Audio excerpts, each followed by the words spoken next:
Because power also helps empower those people to create employment opportunities for our young men and women, which is something that is essential, again, to this government. So let me say that we're here not just to launch a plant. We're here to actually launch a transformation agenda for this country. We're here to begin a process, right?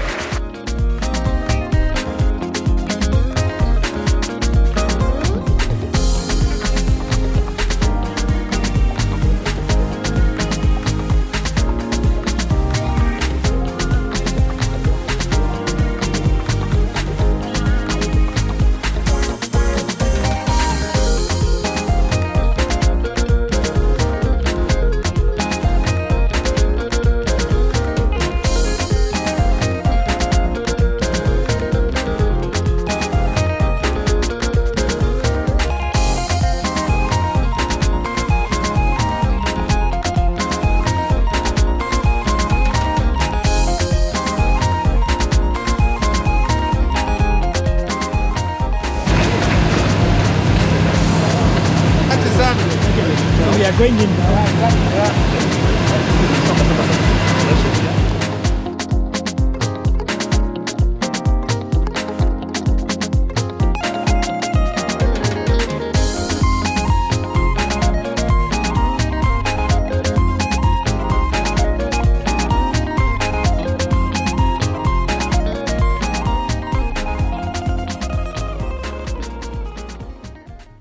When the Jubilee Manifesto was crafted,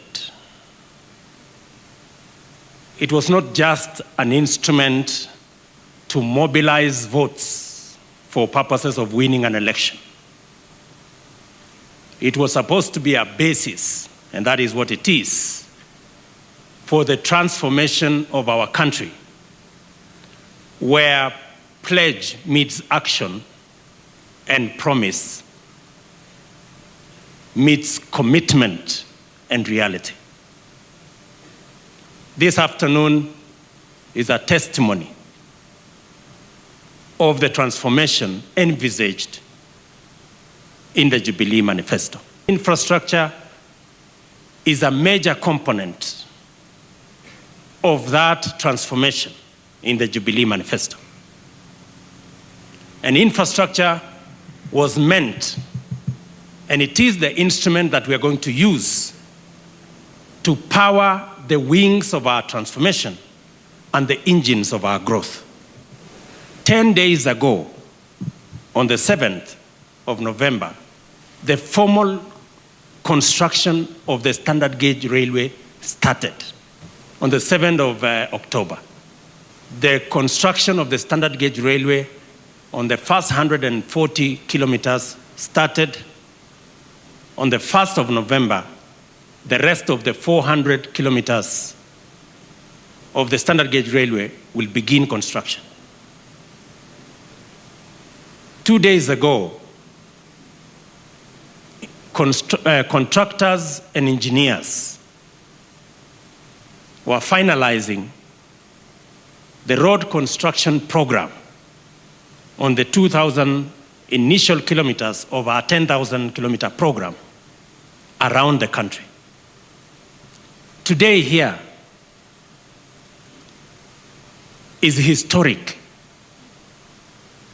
The launch of this 140 megawatts is revolutionary as the effects of what it will do to our energy around the country will be felt by the small, the medium, the big industries, individuals around the country. Looking into the future,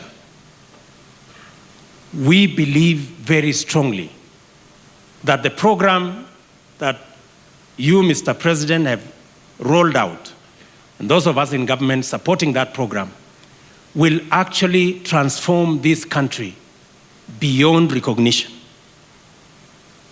I am confident that that is going to happen in our lifetime.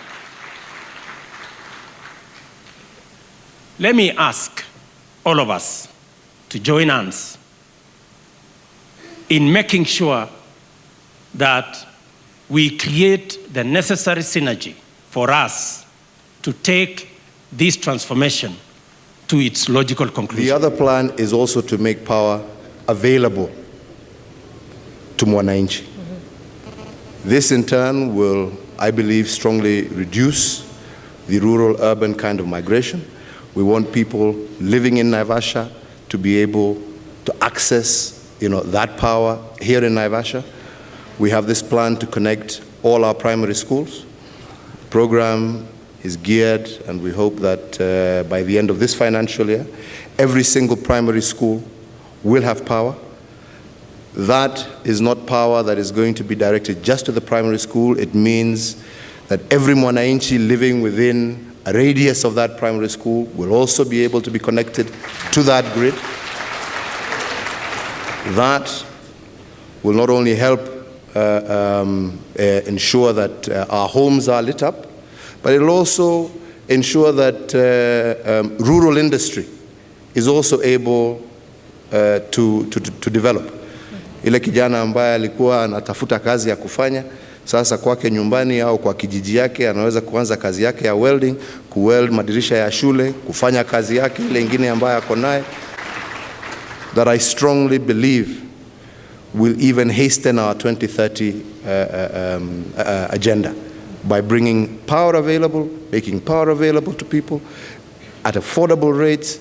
Our dream of becoming a middle-income country by 2030, I see no reason why that cannot be achieved even by 2020. We are already a middle-income country now, but a low-end middle-income country. We want to become a high-end middle-income country, and I see no reason why with this particular agenda that we are all focused on, we cannot achieve that by 2020, and that is the direction that we're going. Are committed, and we are determined as part of our manifesto that we want to ensure that we reduce the cost of power. The cost of power is critical, is essential, as an essential cog to every part of our society, from industry to homes. And we will not be able to achieve the transformation that we are looking for in this country unless first we are able to increase the available quantity of power, and two, to make that power affordable so as to be able to become an attractive investment destination for industry, which then will enable us to create the kind of jobs and the number of jobs that we have promised Kenyans. We have heard consistently the biggest complaint from Kenyans is the cost of living that has consistently been going up. I do strongly believe that with this commissioning and with the other projects that are online, we do believe that before the end of this year, we will be able to dramatically reduce that cost of energy. And we expect in turn, with that reduction, that our own industry will not take that and put that as part of their bottom line, but transfer that to the common mwananchi. That is what we are looking for. And as and when this power now comes down, which we expect to happen very soon, actually, I see no reason why the bills of October, Davis, should not reflect what we are doing. And from there, we expect to see a bag of cement come down. The young lady I was just talking to is telling me that the 30% reduction will translate directly to a bag of cement costing 600 shillings, down from the current price. We will be putting pressure on our maize millers. Tunataka bei ya unga pia iteremuke. Tunataka bei ya sukari pia iteremuke. Tunataka bei ya vyombo ambavyo mwananchi anatumia iteremuke. And that is the benefit that the citizens of this country are looking for. Right?